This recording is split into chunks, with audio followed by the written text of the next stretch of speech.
laissera pas quelqu'un indifférent ce soir. Parce qu'il est hors des questions que tu côtoies la présence de Dieu et rester tel que tu es entré dans la présence de Dieu. Il est impossible d'être en contact avec la présence de Dieu et d'en être totalement indifférent. La Bible m'enseigne que lorsque Moïse est monté sur la montagne, alors qu'il demeura là pendant 40 jours, la Bible dit qu'alors qu'il descendait, son visage rayonnait de gloire. Parce qu'il est hors des questions d'être dans la présence de Dieu et de rester tel qu'on est venu. Ainsi, la main de Dieu ce soir est en train de parcourir le rang pour toucher quiconque s'avance dans la présence de Dieu. Pour toucher quiconque s'avance dans la présence de Dieu. Que la main de Dieu touche. Que la présence de Dieu fasse son travail. Que la main de Dieu touche.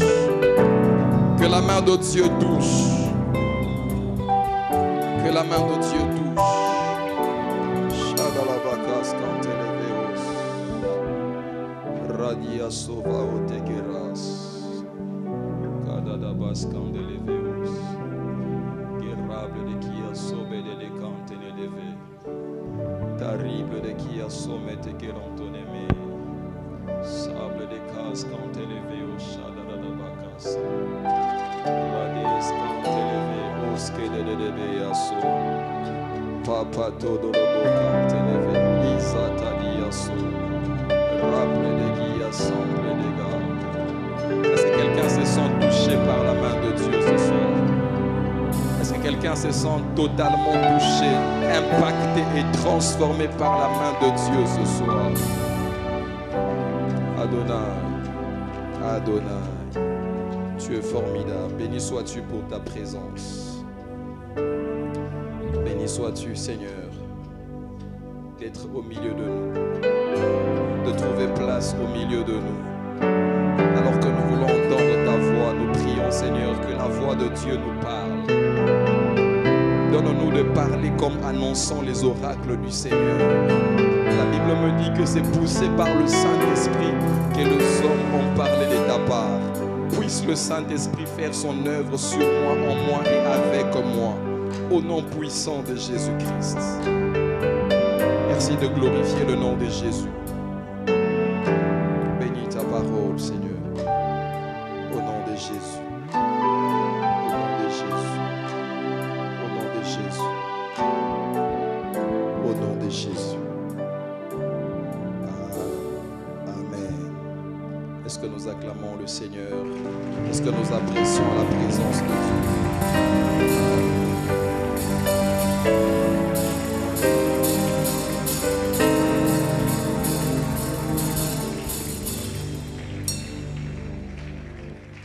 Shalom, bien-aimés. Nous bénissons le Seigneur pour ce soir. Est-ce que nous pouvons encore saluer la présence de Dieu par nos acclamations? Gloire à Dieu. Après avoir salué la présence de Dieu, j'aimerais que vous puissiez m'aider. Est-ce que vous pouvez m'aider à apprécier aussi la grâce de Papa Trésor Bibi et de toute son équipe? Gloire à Dieu. Que le nom du Seigneur soit béni. Nous bénissons le Seigneur qui nous donne la grâce et qui nous accorde l'opportunité de parler de sa part ce soir. Nous bénissons le Seigneur pour notre Père, le révérend Dr Edouard Ngungu qui nous fait confiance en nous octroyant sa chair, et merci également à Papa Serge Pakou qui nous a coachés dans cette équipe. J'aimerais que nous puissions prendre nos Bibles dans le livre d'Exode. Exode, nous allons faire deux textes. Nous allons lire Exode chapitre 34, 28 à 35. Après quoi, nous irons dans le Nouveau Testament. Dans le Nouveau Testament, nous allons lire le livre des 2 Corinthiens, chapitre 3e, versets 13 à 18. Nous sommes en train de continuer notre série d'enseignements « Transformer de gloire en gloire ». Est-ce que vous pouvez m'aider à le dire? Transformer de gloire en gloire. Alléluia. J'ai avec moi la version Louis II non révisée, où il est écrit: Moïse fut là avec l'Éternel 40 jours et 40 nuits. Il ne mangea point de pain et ne but point d'eau. Et l'Éternel écrivit sur les tables les paroles de l'alliance, les 10 paroles. Moïse descendit de la montagne de Sinaï, ayant les 2 tables du témoignage dans sa main. En descendant de la montagne, il ne savait pas que la peau de son visage rayonnait parce qu'il avait parlé avec l'Éternel. Aaron et tous les enfants d'Israël. Je disais, je suis dans le livre d'Exode, le chapitre 34, versets 28 à 35. Et après, nous allons lire 2 Corinthiens 3, 13 à 18. Je suis dans Exode, verset 29. Moïse descendit de la montagne de Sinaï, ayant les 2 tables du témoignage dans sa main. En descendant de la montagne, il ne savait pas que la peau de son visage rayonnait parce qu'il avait parlé avec l'Éternel. Aaron et tous les enfants d'Israël regardèrent Moïse, et voici la peau de son visage rayonnait. Ils craignaient de s'approcher de lui. Moïse les appela Aaron, et tous les principaux de l'assemblée vinrent auprès de lui, et il leur parla. Après cela, tous les enfants d'Israël s'approchèrent, et il leur donna tous les ordres qu'il avait reçus de l'Éternel sur la montagne de Sinaï. Lorsque Moïse eut achevé de leur parler, il mit un voile sur son visage. Quand Moïse entrait devant l'Éternel pour lui parler, il ôtait le voile jusqu'à ce qu'il sortît. Et quand il sortait, il disait aux enfants d'Israël ce que lui avait été ordonné. Les enfants d'Israël regardaient le visage de Moïse et voyaient que la peau de son visage rayonnait. Et Moïse remettait le voile sur son visage jusqu'à ce qu'il entrât pour parler avec l'Éternel. 2 Corinthiens, chapitre 3. 2 Corinthiens 3, 13 à 18. Et nous ne faisons pas comme Moïse qui mettait un voile sur son visage pour que les fils d'Israël ne fixent pas le regard sur la fin de ce qui était passager. Mais ils sont devenus durs d'entendement, car jusqu'à ce jour, le même voile demeure quand ils font la lecture de l'Ancien Testament. Et il ne s'élève pas parce que c'est en Christ qu'il disparaît. Jusqu'à ce jour, quand on lit Moïse, un voile est jeté sur leur cœur. Mais lorsque les cœurs se convertissent au Seigneur, le voile est ôté. Or, le Seigneur, c'est l'Esprit, et là où est l'Esprit du Seigneur, là est la liberté. Nous tous, qui le visage découvert, contemplons comme dans un miroir la gloire du Seigneur, nous sommes transformés en la même image, de gloire en gloire, comme par le Seigneur, l'Esprit. Acclamons la parole de Dieu. Gloire au Seigneur. Transformé de gloire en gloire. Vous pouvez vous asseoir confortablement. Transformé de gloire en gloire. J'aimerais nous mettre dans le contexte avant que nous puissions voyager dans le fond de ces textes. Le premier texte que nous avons lu, celui d'Exode, est en train de retracer l'histoire. Comment est-ce que les choses se sont passées dans le désert? Lorsque Moïse est monté sur la montagne où le Seigneur lui a donné un certain nombre de choses à faire en ce qui concerne la construction du tabernacle dans le désert. Et la Bible dit qu'alors qu'il est monté, il a demeuré pendant 40 jours, pendant 40 nuits, devant la présence du Seigneur. Waouh, formidable. Pendant 40 jours, c'est là que j'aime dire aux gens, Moïse est resté là, je ne sais pas s'il avait faim ou pas, mais ce qui est vrai, c'est que dans la présence de Dieu, les besoins se taisent. Amen. Il n'y avait aucun besoin pour Moïse en ce moment-là. Il est resté pendant 40 jours, pendant 40 nuits devant la face de Dieu. Et au moment où il s'apprête à descendre, la Bible dit qu'il ne savait pas que son visage était en train de rayonner parce qu'il avait parlé avec Dieu. Il ne savait pas que son visage était en train de rayonner parce qu'il avait parlé avec Dieu. Et lorsque le peuple s'aperçoit que son visage était en train de rayonner, ils se sont mis en peur, se demandant de quoi il s'agissait. Et Moïse a donc mis un voile sur son visage, de peur que le peuple ne soit encore effrayé, de peur que le peuple ne voie encore l'aspect de la gloire. Et à chaque fois que Moïse entrait dans le tabernacle, c'est là que Moïse ôtait le voile pour parler avec Dieu. Et des instructions qu'il recevait, il revenait dans le camp pour les communiquer au peuple. Dans le Nouveau Testament, il s'agit de Paul qui est en train de parler. La deuxième épître de Paul aux Corinthiens, qui fait suite à la première épître. Dans la première épître, Paul a parlé aux Corinthiens parce que l'église de Corinthe est une église qu'il a fondée lui-même lors de son deuxième voyage missionnaire. Ayant bâti cette église, parti de l'autre côté à Éphèse, il apprend qu'il y a des choses malsaines qui se font dans l'église. Il apprend qu'il y a eu des divisions au sein de l'église et que certains se réclament de Paul, d'Apollos. Et non seulement ça, mais le peuple s'est livré à une certaine immoralité, n'ayant plus la notion du sacré. Pourtant, une église qui était bourrée de dons, parce que c'est à cette église que Paul va parler de dons spirituels. Une église qui était remplie du charisme, mais où il y avait une crise des caractères. Celle-ci n'est pas différente de l'église du Congo ou même de l'église actuelle, où il y a beaucoup de charisme, mais il n'y a pas de caractère. Et c'est là que Paul va parler en tant que père pour donner, pour gronder sur le peuple dans la première épître. Et lorsqu'il va parler ainsi avec un ton assez fort, il va ensuite envoyer Tite, qui va aller faire comme une certaine évaluation de ce qui s'est passé après que le peuple ait reçu sa première lettre. Se rendre compte s'il y a eu un impact positif au milieu de l'assemblée après avoir entendu ou après avoir lu l'épître, la première épître de Corinthiens. Se rendant compte que l'impact était positif, Paul se trouve en ce moment à Macédoine et va écrire la deuxième lettre aux Corinthiens, où il va changer pratiquement d'approche. Il ne va plus tonner, mais Paul va, dans cette épître, il va défendre son apostolat. Parce qu'il se trouve que entre la première épître et la deuxième épître, il y a des faux docteurs. Si nous lisons le chapitre 2, vous vous rendrez compte que Paul est en train de le dire. Il y a des faux docteurs qu'il a appelés des falsificateurs qui sont passés après lui pour diluer ce que Paul a posé comme base. Paul a enseigné le Christ. Paul a enseigné la personne et l'œuvre de Jésus aux Corinthiens, mais il y a de ceux qui sont venus après lui comme des falsificateurs pour diluer la teneur du message que Paul a enseigné pendant des temps et des temps aux Corinthiens. Et ce message était centré sur l'ancienne alliance. Et non seulement que ces falsificateurs sont venus, mais de plus, ils sont venus avec des lettres de recommandation.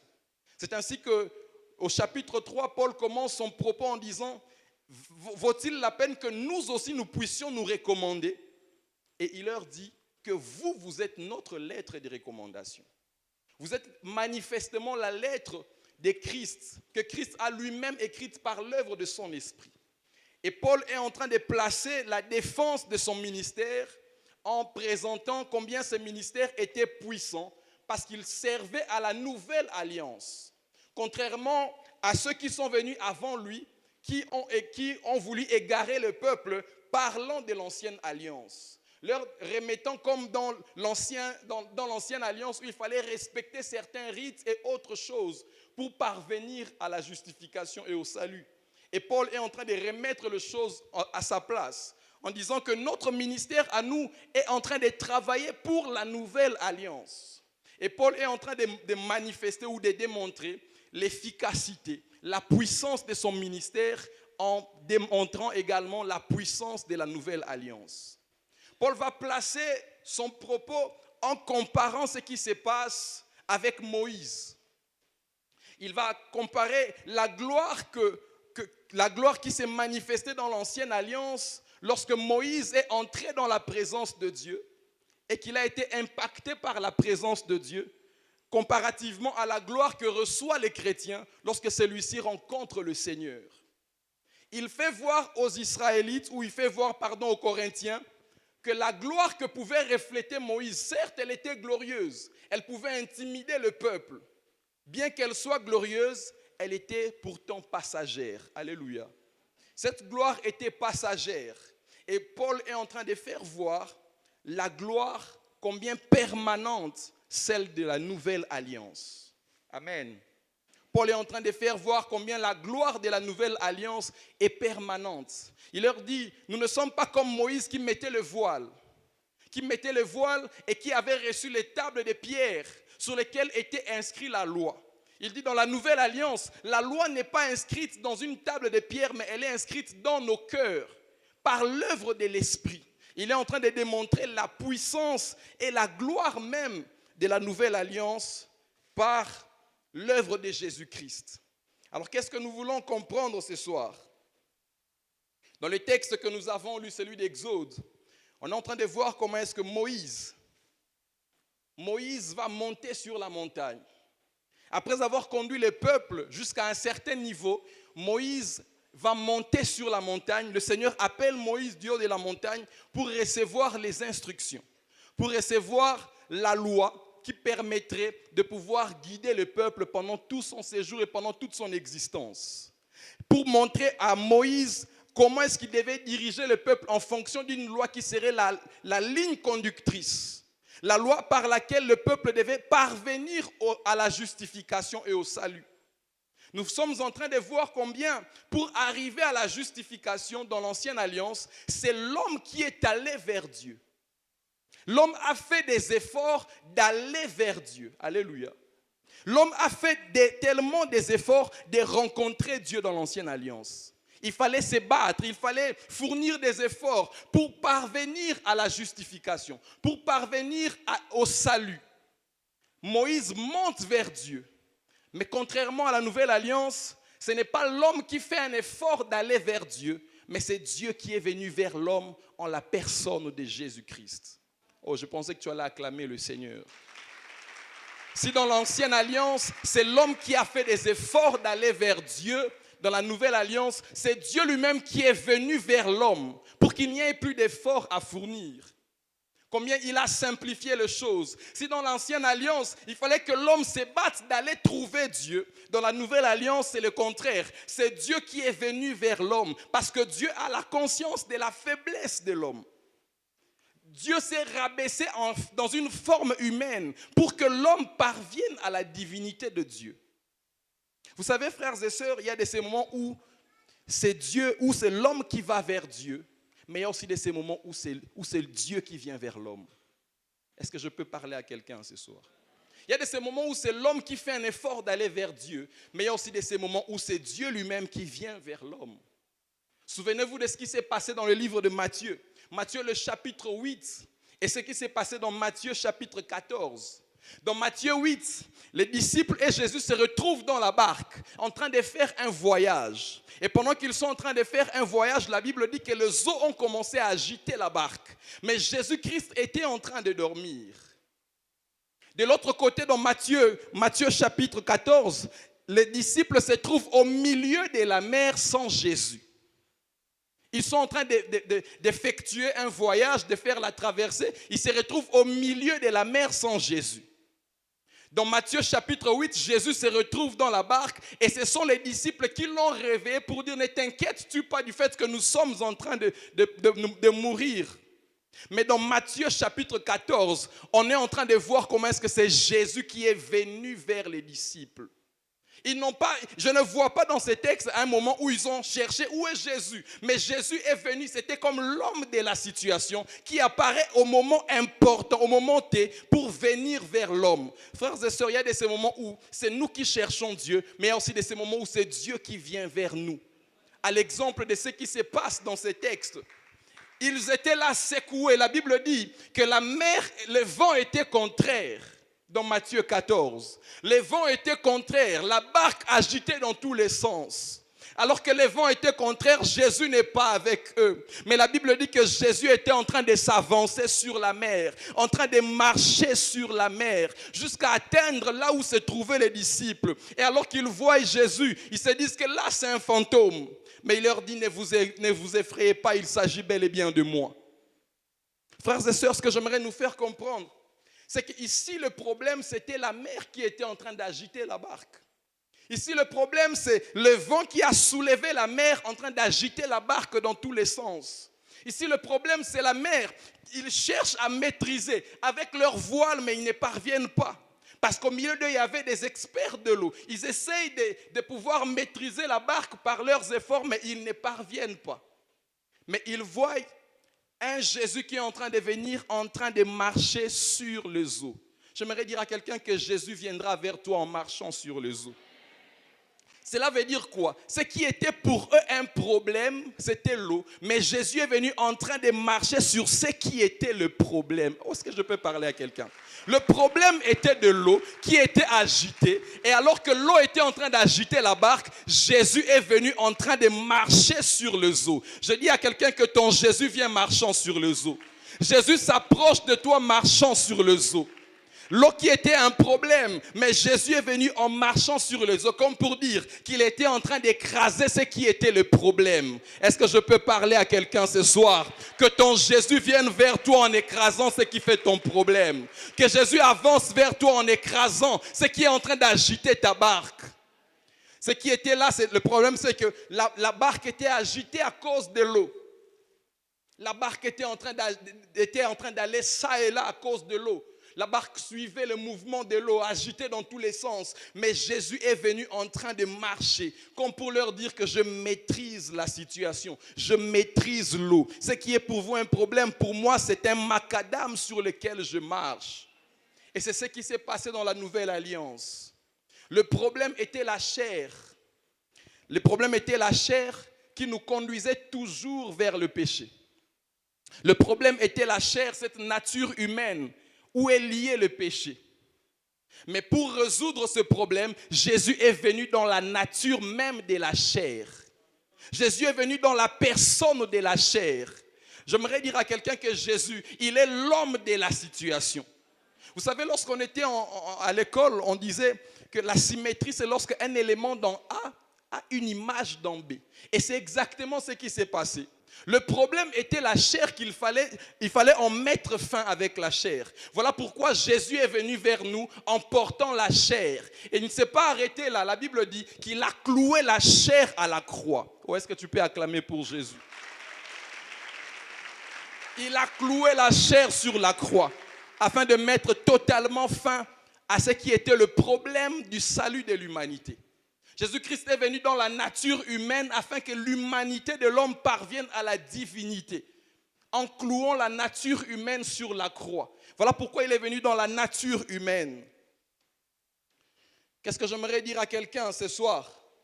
Vous savez, frères et sœurs, si vous vous retrouvez au milieu de la mer agitée, au milieu d'une mer très agitée, et que vous vous laissez emporter par le poids de votre culpabilité, vous finirez par faire exactement ce que Jonas a fait. Jonas s'est retrouvé dans la même situation, une mer agitée. La Bible dit qu'alors que tout le monde était en train de se presser de savoir qu'est-ce qui se passe, on l'a trouvé en train de dormir. Il était conscient de ce qui arrivait à la barque. Il était conscient qu'il était le porte-malheur de ce qui arrivait au bateau. On les réveille, on lui dit, mais ne t'inquiètes-tu pas qu'on est en train de se noyer? Qui es-tu et d'où viens-tu? Il dit, je suis Jonas, je suis celui qui craint le Seigneur. Il se permet même de dire, je suis celui qui craint le Seigneur. Pourtant, il savait quelle désobéissance il avait déjà portée sur lui. Et lorsque on tire au sort de savoir qui était en train d'emmener le malheur, le sort tombe sur lui. Et pour pouvoir résoudre la chose, il était tellement conscient de la faute, de la lourdeur de la faute qu'il avait commise, il propose qu'on les jette dans la mer. À cause du poids de la culpabilité. Frères et sœurs, votre vie peut être agitée par le péché. La barque ou je ne sais pas, le bateau qui représente votre vie peut être agité par le péché. Mais ne faites pas comme Jonas qui s'est donné en sacrifice en se jetant dans l'océan. Il s'est laissé emporter par le poids de la culpabilité. Combien de fois nous rencontrons des gens comme ça? À cause du poids de la culpabilité, ils veulent mettre fin à leur vie. À cause du poids de la culpabilité, j'ai rencontré une sœur qui, à cause du poids de la culpabilité, ne voulait même plus venir à l'église. Elle ne voulait même plus chanter pour le Seigneur. Parce que se disait, la même bouche qui a commis des choses abominables, c'est la même bouche qui doit encore chanter pour Dieu. Frères et sœurs, lorsque vous êtes agités par le péché, lorsque le péché est en train d'agiter votre vie, ne donnez pas votre vie comme un sacrifice pour dire, je vais mettre fin à ma vie. La Bible ne dit-elle pas dans le livre de Jacques, le chapitre 4, verset 8, « Approchez-vous de Dieu et il s'approchera de vous. » Approchez-vous de Dieu et il s'approchera de vous. approchez-vous de Dieu, il s'approchera de vous. J'aime tellement les dire que par ces textes, nous comprenons qu'à chaque fois que nous faisons un pas vers Dieu, cela provoque les pas de Dieu vers nous. Le mouvement de l'homme vers Dieu provoque le mouvement de Dieu vers l'homme. Dieu ne restera jamais indifférent, qu'importe la gravité de votre faute. Tant que vous faites ce petit exercice de vous approcher de Dieu, Dieu s'approchera de vous. Ne te donne pas comme Jonas qui est tombé dans la mer. Deuxième chose que nous devons comprendre dans ce texte, la Bible dit que l'Éternel écrivit les tables. Il écrivit les tables, sur les tables les paroles de l'alliance. L'Éternel écrivit sur les tables les paroles de l'alliance. Vous savez, ce qui fait la supériorité de la nouvelle alliance, c'est que dans l'ancienne alliance, on a écrit les lois sur les tables de pierre. Mais dans la nouvelle alliance, Paul est en train de le dire dans le livre de 2 Corinthiens que nous avons lu. Si nous lisons un peu plus haut, il dit que cette œuvre a consisté à écrire par le Saint-Esprit cette loi sur les tables, non pas de pierre, mais sur les tables de chair, qui sont nos cœurs. C'est ce qui fait la supériorité de la nouvelle alliance sur l'ancienne alliance. C'est que la loi de Dieu n'est pas écrite sur des tables de pierre, mais sur nos cœurs, dans nos cœurs. J'aime ce que dit l'auteur aux Hébreux dans le livre d'Hébreux, le chapitre 8, verset 10. Au sujet de la nouvelle alliance, lorsqu'il est en train de parler du nouveau tabernacle de gloire, le tabernacle glorieux du Seigneur, j'aimerais qu'on les balance rapidement. Dans le livre d'Hébreux, chapitre 8, versets 10 à 12. Il dit, voici ce que dit le Seigneur, c'est que je mettrai mon alliance par ces paroles que je vais mettre dans leur intelligence. Est-ce qu'on peut balancer rapidement ces textes? Hébreux, chapitre 10. Hébreux 8, versets 10 à 12. Mais voici l'alliance que je ferai avec la maison d'Israël. Après ce jour-là, dit le Seigneur, je mettrai mes lois dans leur esprit, je les écrirai dans leur cœur et je serai leur Dieu et ils seront mon peuple. Ça, c'est la Bible seconde 1910. J'ai aimé la version où on a dit que je mettrai cette loi dans leur intelligence. Dans la version Semeur, on parle de leur pensée. Je vais essayer de lire dans ma version.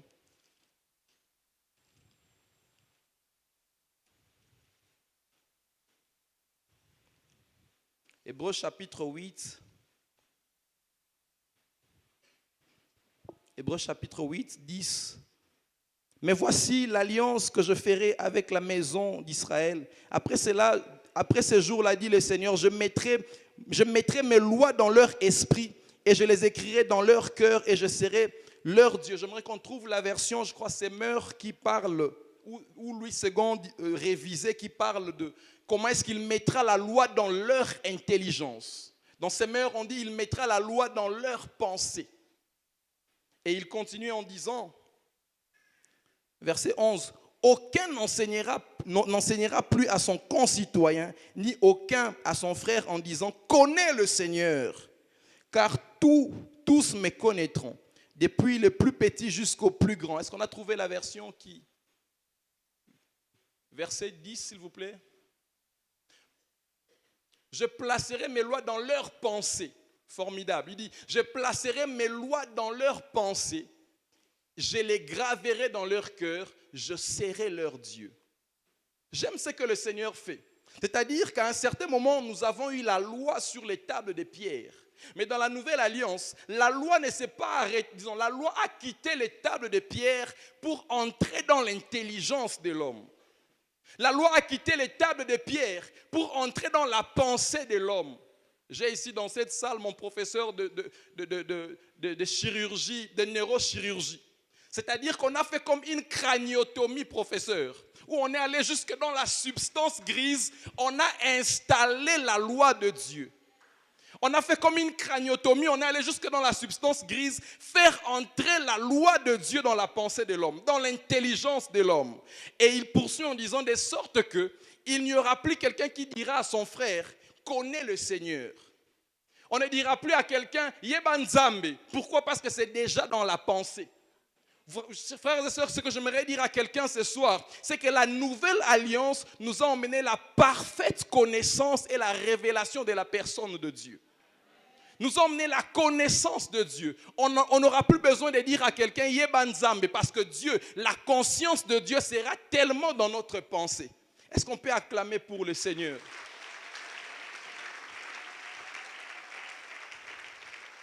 Il dit, je mettrai ma loi dans leur intelligence. Je mettrai ma loi dans leur pensée.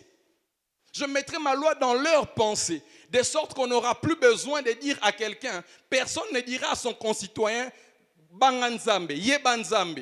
Personne n'en aura plus besoin. On va poursuivre la lecture. Il dit, parce que je pardonnerai leurs iniquités et je ne me souviendrai plus de leurs péchés. En disant une alliance nouvelle, il a déclaré la première alliance. Or, ce qui est ancien, ce qui a vieilli est près de disparaître. Alléluia. Avec la nouvelle alliance, ce que Paul est en train d'enseigner ici, c'est que la nouvelle alliance nous a emmené la conscience et la pleine manifestation, la pleine révélation de la personne de Jésus-Christ. Troisième chose que nous devons savoir, la Bible dit que Moïse ne savait pas que son visage était en train de rayonner. En descendant de la montagne, il ne savait pas que son visage était en train de rayonner. Frères et sœurs dans le Seigneur, nous l'avons chanté ici, qu'il est hors des questions que nous soyons dans la présence de Dieu et que nous restions tels que nous sommes venus. C'est impossible, frères et sœurs. Tous ceux qui ont côtoyé la présence de Dieu ont fini par être impactés par la nature de Dieu. Tous ceux qui commencent par la présence de Dieu finissent par, tous ceux qui commencent par la présence de Dieu finissent par la gloire. Transformés de gloire en gloire. Tous ceux qui ont commencé par la présence de Dieu. Moïse est entré dans la présence de Dieu. Puisque Dieu est glorieux, puisque Dieu est lumière et éclat, étant dans la présence de Dieu, il a été impacté par cette nature de Dieu. Combien c'est remarquable, combien c'est formidable. Frères et sœurs, à chaque fois que nous entrons dans la présence de Dieu, il y a quelque chose qui se passe. La Bible dit que Moïse est monté sur la montagne. Il est monté sur la montagne et c'est à partir de la montagne, la Bible dit, parce qu'il a parlé avec Dieu, que l'éclat de la gloire est venu sur son visage. Frères et sœurs, lorsque vous êtes un homme des montagnes, lorsque vous êtes un homme de la présence de Dieu, un homme des montagnes, votre impact que vous avez eu dans la montagne sera visible sur la terre, sera visible dans la vallée, j'allais dire. La Bible dit qu'alors qu'il descendait, les gens se sont aperçus que son visage rayonnait. C'est-à-dire que ceux qui ont été dans la présence de Dieu, ceux qui ont été sur la montagne, reçoivent une influence de la montagne qui viennent appliquer au bas de la montagne. Est-ce que je peux parler à quelqu'un? Vous savez, frères et sœurs, ce qui se passe, il a été scientifiquement démontré que les Éthiopiens ont l'habitude de gagner dans les Jeux olympiques. Vous savez pourquoi? Parce que les Éthiopiens ont l'habitude, lorsqu'il faut aller dans les Jeux olympiques, lorsqu'il faut faire des courses de fond, ils ont compris qu'il faut aller s'entraîner dans les régions montagneuses. Est-ce que je peux parler à quelqu'un? Vous savez, la montagne a une influence même physiologique sur l'homme. À combien plus forte raison lorsque tu es un homme de montagne spirituelle, frère? Si tu es un homme de montagne, un homme qui reste dans la présence de Dieu. Qu'est-ce qui se passe lorsqu'on reste dans la montagne physiquement? Il se passe que les globules rouges se multiplient tellement que cela vous donne la possibilité d'avoir un grand souffle. Parce que plus vous avez de globules rouges, plus vous avez la capacité de fixer l'oxygène. Et lorsque ces gens vont s'entraîner sur la montagne, ils accroissent leur capacité pulmonaire. Ils ont beaucoup de globules rouges et c'est ainsi que ce sont des hommes, lorsque vous les mettez dans des courses de fond, ils ont de l'endurance. Frères et sœurs, la montagne vous donnera de l'endurance. La montagne vous donnera de l'endurance. Le monde dans lequel nous sommes, c'est un monde où c'est une guerre des positions. Le monde dans lequel nous sommes, c'est un monde où il faudrait être endurant. Parce que les épreuves sont là chaque jour et en permanence. Mais ceux qui pourront résister, ce sont ceux-là qui sont des hommes des montagnes. Parce qu'étant sur la montagne, vous avez eu de l'endurance. Vous avez exercé vos poumons. Vous avez accru votre capacité pulmonaire du point de vue spirituel. Vous êtes resté dans la présence de Dieu. Et lorsque vous descendez du bas de la montagne, vous pouvez être endurant. Vous pouvez être endurant à cause d'avoir côtoyé la montagne. Je prie ce soir que quelqu'un devienne un homme de montagne. Un homme qui reste dans la présence de Dieu et qui peut impacter au bas de la montagne. Un homme qui peut venir impacter au bas de la montagne. Remarquez avec moi qu'il est clairement écrit que Moïse ne savait pas que son visage était en train de rayonner. Il ne savait pas que son visage était en train de rayonner. Qu'est-ce que cela veut dire? 3 choses. Premièrement, lorsque nous côtoyons la présence de Dieu, nous sommes spontanément et naturellement impactés par la nature de Dieu. Moïse n'a pas prié pour que la gloire vienne sur son visage. Est-ce que je parle à quelqu'un? Moïse n'a pas dit à Dieu, permets que la gloire soit sur mon visage. Il ne savait même pas que la gloire avait déjà atteint son visage. Ce qui veut dire que lorsque nous côtoyons la présence de Dieu, naturellement et spontanément, le surnaturel vient naturellement dans le naturel de l'homme. Le surnaturel vient habiter d'une manière naturelle, d'une manière assez simple. Vous savez, frères et sœurs, il y a de ces choses pour lesquelles vous n'avez forcément pas besoin de prier. Moïse n'a pas prié, Seigneur, que la gloire vienne sur mon visage.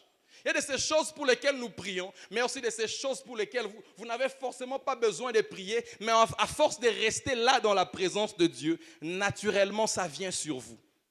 C'est ce qui se passe avec Moïse. La Bible dit qu'il ne savait pas que son visage rayonnait. C'est-à-dire que d'une manière naturelle, d'une manière spontanée, le surnaturel peut venir sur ta vie si tu restes dans la présence de Dieu. Je prie que cela soit le partage de quelqu'un. La deuxième chose, la Bible dit toujours qu'il ne savait pas que son visage était en train de rayonner.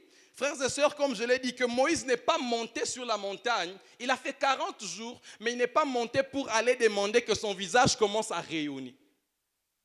Ce n'était pas son objectif. Il est allé chercher la direction du Seigneur. Il est allé entendre les directives de Dieu. Mais alors qu'il est resté dans la présence de Dieu, d'une manière spontanée, la gloire est venue sur son visage. Comme je l'ai dit, frères et sœurs, il y a de ces choses pour lesquelles vous n'avez pas besoin de prier. C'est vrai, Dieu peut vous donner des choses parce que vous avez prié, mais il y a certaines choses que Dieu vous donne tout simplement parce que vous avez été là dans sa présence. Je prie que cela soit le partage de chacun de nous ce soir. Parce que nous sommes venus dans la présence de Dieu, où je vois quelqu'un recevoir une chose à laquelle il ne s'attendait pas. Alors que tu sortiras de ces lieux, c'est les autres qui témoigneront que quelque chose est arrivé à ta vie. Ce sont les autres qui te regarderont, se rendront compte que quelque chose est arrivé à ta vie. Parce que toi, tu as simplement été là dans la présence de Dieu. Tu n'as pas demandé ces choses, mais Dieu a résolu par sa bonté de te l'accorder. Que cela soit ton partage au nom de Jésus. Il ne savait pas que son visage rayonnait. Il ne savait pas que son visage rayonnait. Mais lorsqu'il est descendu, ce sont les autres qui ont commencé à lui faire remarquer que son visage rayonnait. Frères et sœurs, c'est le point le plus important lorsque nous sommes enfants de Dieu. Nous n'avons pas besoin d'aller dire aux gens, regardez, mon visage est en train de rayonner. Non, lui-même ne savait pas. Mais ce sont les autres qui ont commencé à constater que quelque chose s'était passé dans la vie de Moïse. Frères et sœurs, lorsque nous sommes chrétiens, peut-être que pour certains, la seule Bible qu'ils auront à lire, c'est votre vie. La seule Bible que les autres peut-être auront à lire, c'est votre vie. Moïse est descendu de la montagne et les gens se sont rendus compte que quelque chose s'est passé dans la vie de cet homme. Frères et sœurs, je ne sais pas combien de temps vous avez fait à l'église. Je ne sais pas combien de temps vous avez fait depuis que vous avez reçu le Seigneur. Est-ce que quelque chose s'est passé dans votre vie? Est-ce que ceux qui vous entourent peuvent témoigner qu'il y a quelque chose qui s'est passé dans votre vie? Est-ce que ceux qui sont avec vous peuvent dire qu'effectivement, il y a quelque chose qui s'est passé dans votre vie? Moïse n'a pas crié, venez voir mon visage. Mais c'est ceux qui étaient au bas de la montagne qui ont constaté qu'il y a quelque chose. Frères et sœurs, avez-vous cet impact dans votre vie? Est-ce que les hommes peuvent témoigner qu'il y a quelque chose qui s'est passé dans votre vie? Est-ce que les hommes peuvent s'en apercevoir? Est-ce que les autres, quand ils vous regardent, ils se rendent compte que vous êtes transformés de gloire en gloire, comme le veut cet thème? Parce que vous avez été en contact permanent pendant des temps et des temps dans la présence de Dieu. Vous avez été en contact permanent pendant des années et des années avec le Seigneur. Il y a quelque chose qui se passe. Vous êtes transformé en l'image de la personne avec qui vous êtes en contact. Et la Bible dit de gloire en gloire. Alléluia. Vous êtes transformé de gloire en gloire. À cause d'avoir été là en permanence, à cause d'avoir été là en contact avec la présence de Dieu, vous êtes transformés. Même les humains les disent. Les humains les disent. Dis-moi qui tu côtoies, je te dirai qui tu es. Comme pour dire qu'à chaque fois que nous sommes en contact avec XY, il y a toujours une influence. Et lorsque nous sommes en contact avec Dieu, comme le dit cette chanson, il y a un transfert. Il y a un transfert entre ciel et terre. Dieu prend votre humanité et vous donne de sa divinité.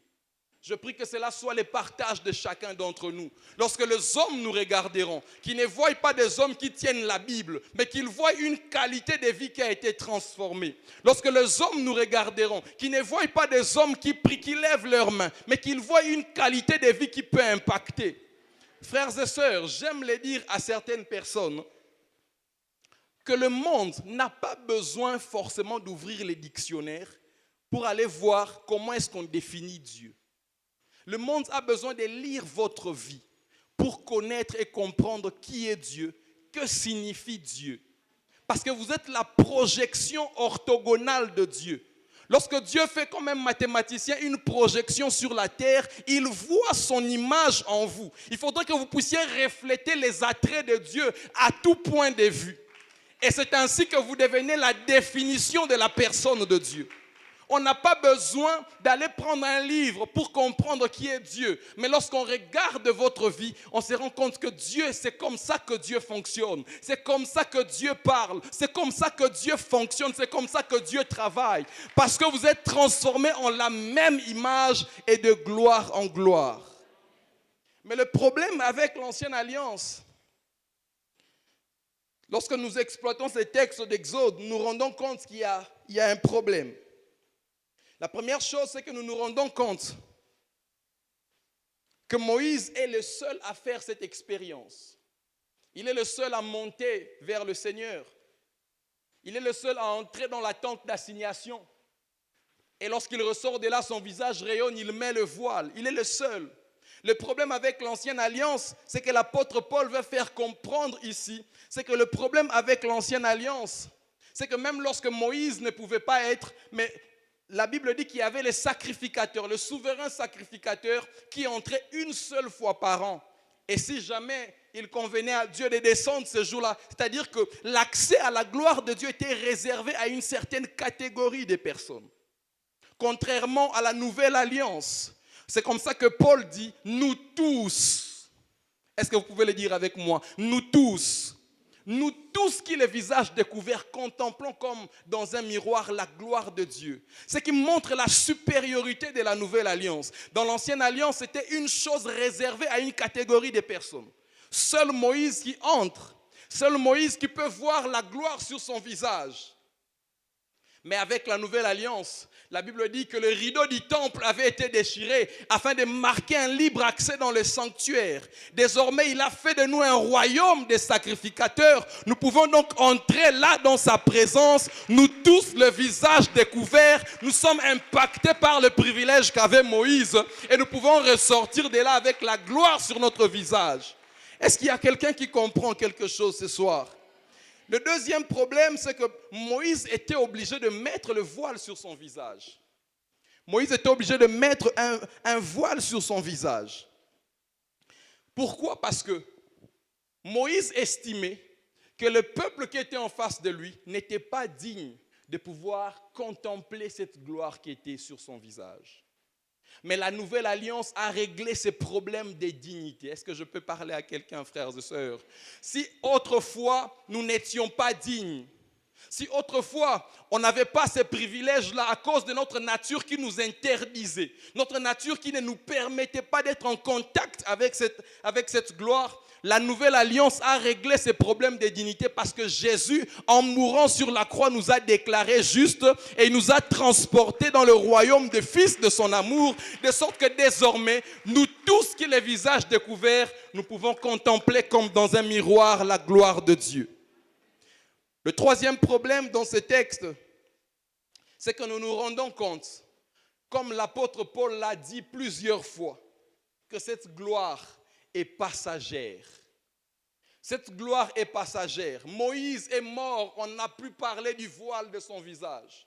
Moïse pouvait recevoir cette gloire et à un certain moment, cette gloire pouvait s'éteindre. Il fallait qu'il soit encore en contact avec la présence de Dieu pour qu'il reçoive la gloire. Aller encore intimider, si je me permets cette expression. Revenir encore un moment. Mais cette question a été réglée, frères et sœurs, parce que désormais, nous pouvons entrer à temps et à contre-temps dans la présence de Dieu. Et Paul est en train de dire que la gloire de la nouvelle alliance est une gloire qui est permanente. Alléluia. Cette gloire est permanente. Cette gloire peut rester sur nous. Cette gloire peut rester avec nous. Pourquoi? Parce que Christ en nous, c'est l'espérance de la gloire. Avec la nouvelle alliance, Christ est venu en nous et nous a donc donné d'avoir accès à cette gloire, frères et sœurs. Nous avons donc accès à cette gloire. Nous avons accès à cette gloire. C'est ainsi que Paul est en train de dire dans le livre de Corinthiens, dans ce texte que nous sommes en train d'exploiter, il dit, nous devons être transformés en l'image de Christ. Nous contemplons comme dans un miroir la gloire de Dieu et nous sommes transformés en la même image de gloire en gloire. J'ai aimé la version Semeur où on dit, nous sommes transformés en la même image par l'éclat d'une gloire qui ne va que grandissante. Cette gloire va d'éclat en éclat. Qu'est-ce que cela signifie, frères et sœurs? Cela signifie qu'à un certain moment, il faudrait que l'on vienne se rendre compte que la gloire, les niveaux de ressemblance, les niveaux de transformation que vous avez eu hier n'est pas le même niveau de transformation que vous avez aujourd'hui et n'est pas le niveau de transformation que vous aurez demain. Il faudrait que vous soyez transformés en la personne de Jésus de gloire en gloire. Plus les années passent, on doit se rendre compte que la personne de Jésus est en train d'être formée en vous convenablement.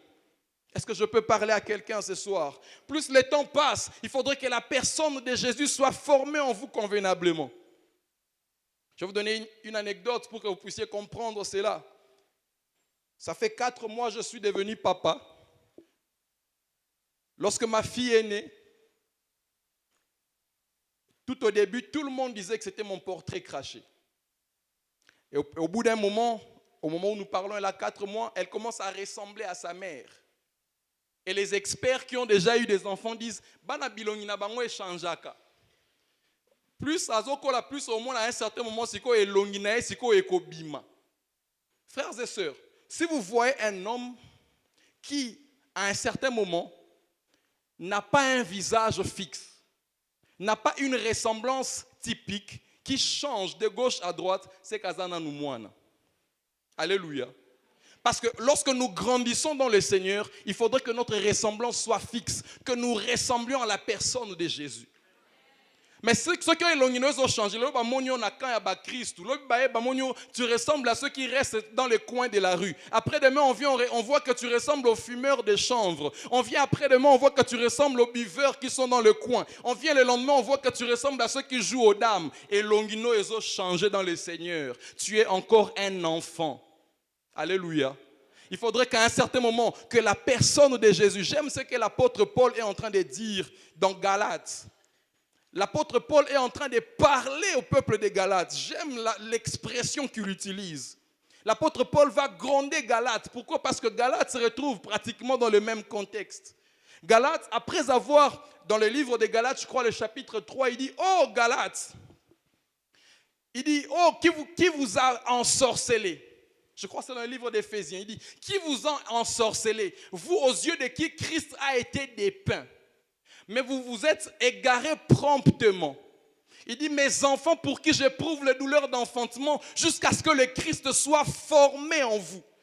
L'objectif de Dieu, c'est que le Christ doit être de plus en plus formé en nous. Lorsqu'on nous regarde, qu'on ne voie pas un Benito, mais que l'on voie un Jésus dans la personne de Benito. C'est cela la transformation de gloire en gloire. J'aimerais qu'on lise cela pour rester dans le contexte. Dans le livre d'Éphésiens chapitre 4.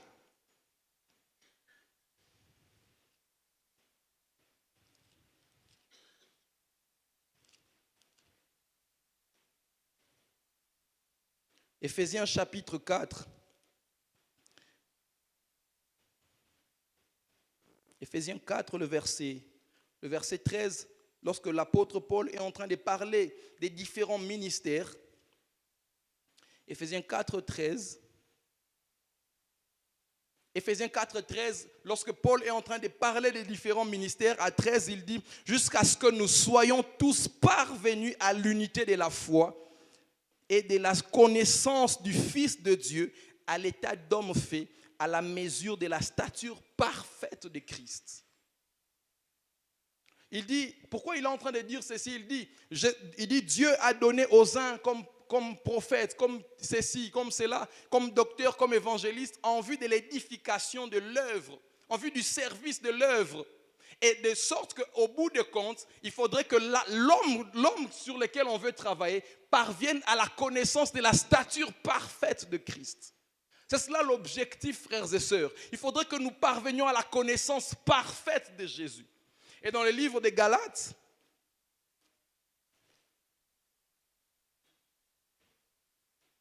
Galates chapitre 4, verset 19, il dit « Mes enfants, pour qui j'éprouve de nouveau les douleurs de l'enfantement, jusqu'à ce que Christ soit formé en vous. » Paul il est dans l'amertume, parce que les peuples des Galates s'est égaré. Ils ont reçu des faux docteurs qui leur ont dit qu'il faudrait associer les rites de l'Ancien Testament pour arriver au salut.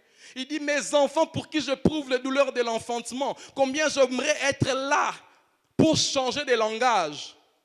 Pour changer de langage parce que je suis inquiet pour vous. Mes enfants pour qui j'éprouve des douleurs d'enfantement jusqu'à ce que la personne de Jésus soit formée en vous. Frères et sœurs, à quel niveau sommes-nous arrivés? Est-ce que lorsqu'on nous regarde, on peut se rendre compte que la personne de Jésus s'est formée en nous?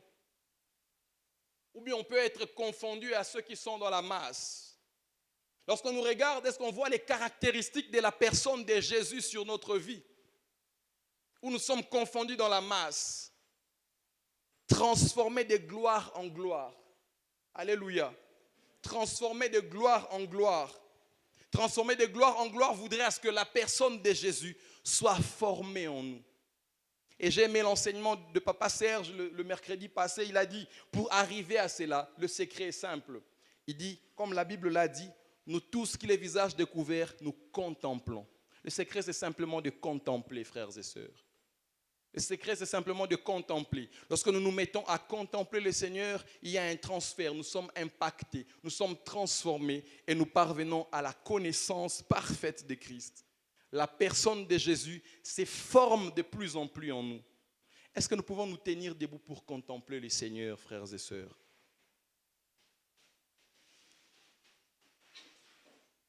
Nous voulons contempler le Seigneur. Jusqu'à ce que la personne de Jésus soit formée en nous.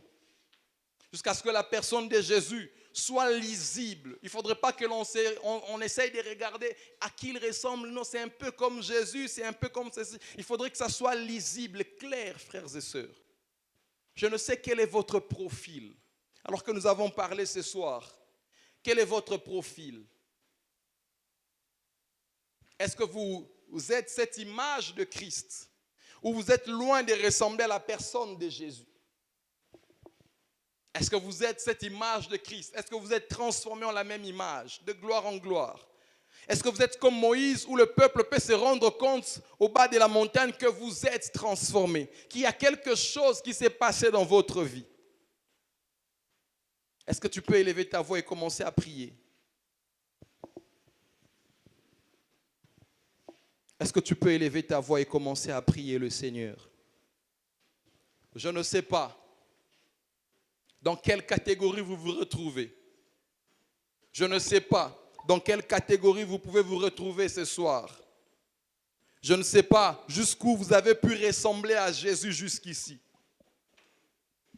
Je ne sais pas si vous êtes comme cette barque agitée par le poids de la culpabilité et vous voulez mettre fin à votre vie, vous voulez mettre fin à votre ministère, vous voulez mettre fin à votre service, vous voulez mettre fin, je ne sais, à votre bien-être.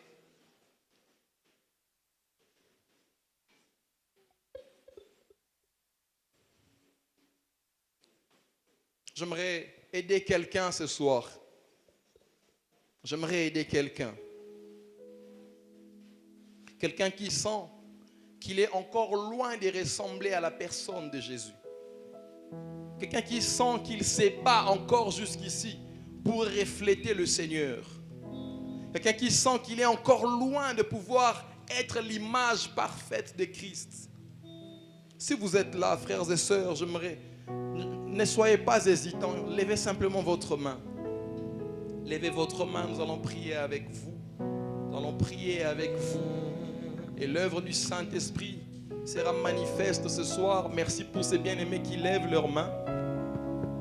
Merci pour ces bien-aimés qui lèvent leurs mains. Saint-Esprit, continue à convaincre les cœurs.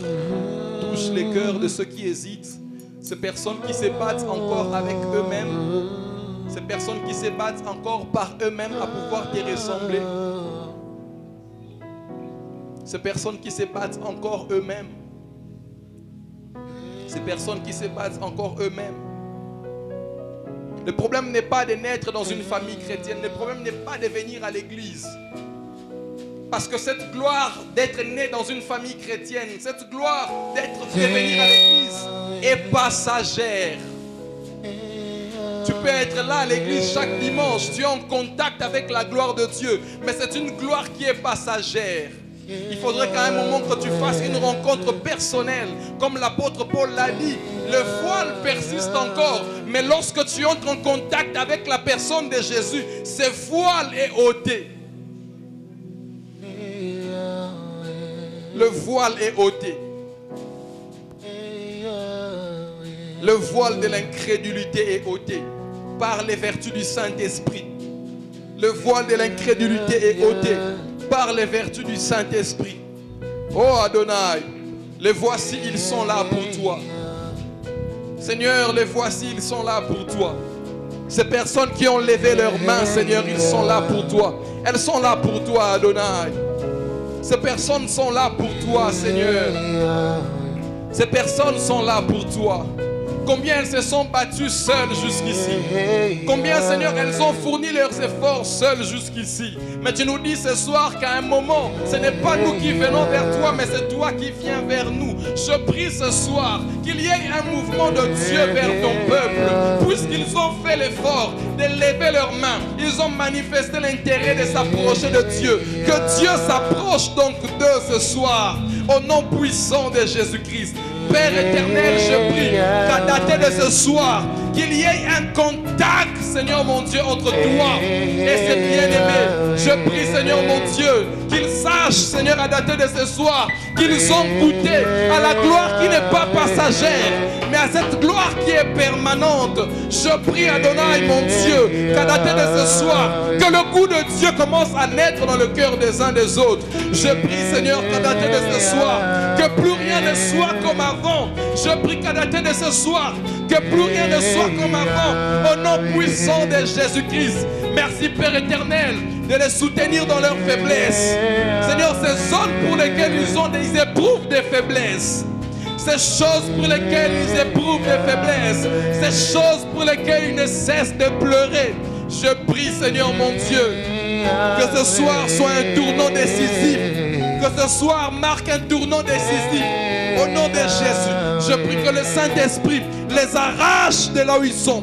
Que le Saint-Esprit les soutienne, les emmène jusqu'au Dieu à contempler ta gloire, à en être transformé de gloire en gloire. Je prie, Seigneur mon Dieu, qu'un mouvement de Dieu s'efface, de sorte qu'eux-mêmes se rendent compte qu'il y a quelque chose qui s'est passé et que les gens qui les entourent se rendent compte qu'il y a une nouvelle créature ici, qu'il y a quelque chose qui s'est passé, qu'il y a quelque chose qui s'est passé.